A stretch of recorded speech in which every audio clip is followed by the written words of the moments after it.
السلام علیکم ورحمۃ اللہ وبرکاتہ۔ ہماری گفتگو چل رہی ہے سورہ اعراف کی آیت نمبر 78، آیت نمبر 79، آیت نمبر 80 اور آیت نمبر 81 سے متعلق۔ اللہ تبارک و تعالیٰ نے ارشاد فرمایا: اعوذ باللہ من الشیطان الرجیم، بسم اللہ الرحمن الرحیم۔ فَأَخَذَتْهُمُ الرَّجْفَةُ فَأَصْبَحُوا فِي دَارِهِمْ جَاثِمِينَ، تو انہیں زلزلے نے آ لیا تو صبح کو اپنے گھروں میں اوندھے پڑے رہ گئے۔ فَتَوَلَّ عَنْهُمْ، تو صالح نے ان سے منہ پھیرا جبکہ انہوں نے سرکشی کی۔ منقول ہے کہ ان لوگوں نے چہار شنبہ کو ناقہ یعنی اٹھنی کی کونچیں کاٹی تھیں، تو حضرت صالح علیہ السلام نے فرمایا کہ تم اس کے بعد 3 روز زندہ رہو گے۔ پہلے روز تمہارے سب کے چہرے زرد ہو جائیں گے، دوسرے روز سرخ، اور تیسرے روز سیاہ، اور چوتھے روز عذاب آئے گا۔ چنانچہ ایسا ہی ہوا، اور یک شنبہ کو دوپہر کے قریب آسمان سے ایک ہولناک آواز آئی جس سے ان لوگوں کے دل پھٹ گئے اور سب ہلاک ہو گئے۔ وقال یا قوم لقد ابلغتکم رسالۃ ربی، تو صالح علیہ السلام نے ان سے منہ پھیرا اور کہا: میری قوم، بے شک میں نے تمہیں اپنے رب کی رسالت پہنچا دی۔ ابلغتکم رسالۃ ربی وَنَصَحْتُ لَكُمْ، اور تمہارا بھلا چاہا۔ وَلَٰكِن لَا تُحِبُّونَ النَّاصِحِينَ، مگر تم خیر خواہوں کی نصیحت پسند کرنے والے ہی نہیں، تم خیر خواہوں کی عرضی نصیحت پسند کرنے والے ہی نہیں۔ وَلُوطًا، اور لوط کو بھیجا جو حضرت ابراہیم علیہ السلام کے بھتیجے ہیں، اور آپ اہل سدوم کی طرف بھیجے گئے۔ اور جب آپ کے چچا حضرت ابراہیم علیہ السلام نے شام کی طرف ہجرت کی تو حضرت ابراہیم علیہ السلام نے سرزمین فلسطین میں نزول فرمایا، اور حضرت لوط علیہ السلام اردن میں اترے۔ اللہ تعالیٰ نے آپ کو اہل سدوم کی طرف مبعوث کیا۔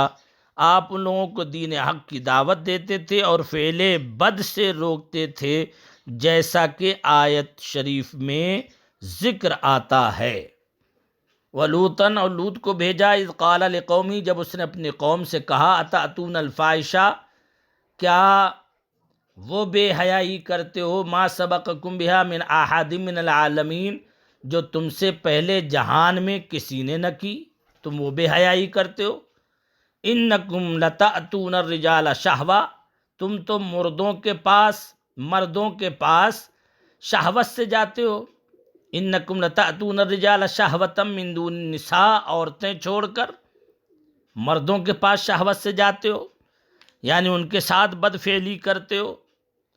بل انتم، عورتوں کو چھوڑ کر، من دون النساء، عورتیں چھوڑ کر، بل انتم قوم مسرفون، بلکہ تم لوگ حد سے گزر گئے، تم لوگ حد سے گزر گئے کہ حلال کو چھوڑ کر حرام میں مبتلا ہوئے، اور ایسے خبیث فعل کا ارتکاب کیا۔ انسان کو شہوت بقائے نسل اور دنیا کی آبادی کے لیے دی گئی ہے، اور عورتیں محل شہوت و موضع نسل بنائی گئی ہیں کہ ان سے بطریق معروف حسب اجازت شرع اولاد حاصل کی جائے۔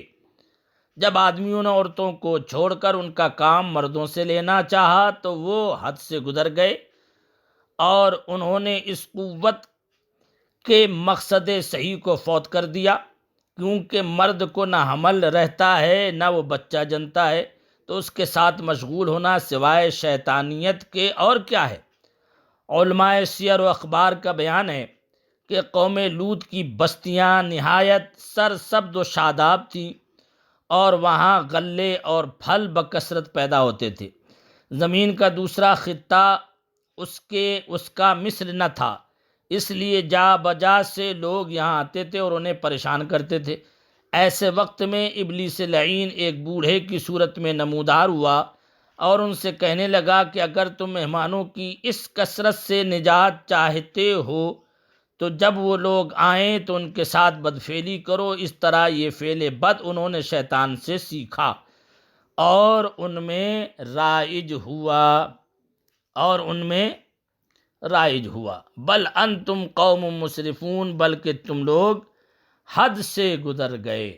اللہ تبارک و تعالی ہمیں ان پچھلی امتوں پر عذاب اور ان کے گناہ اور ان کے اعمال کو دیکھ کر عبرت حاصل کرنے کی توفیق عطا فرمائے اور ہم سب کے جان مال ایمان کی حفاظت فرمائے۔ السلام علیکم ورحمۃ اللہ وبرکاتہ۔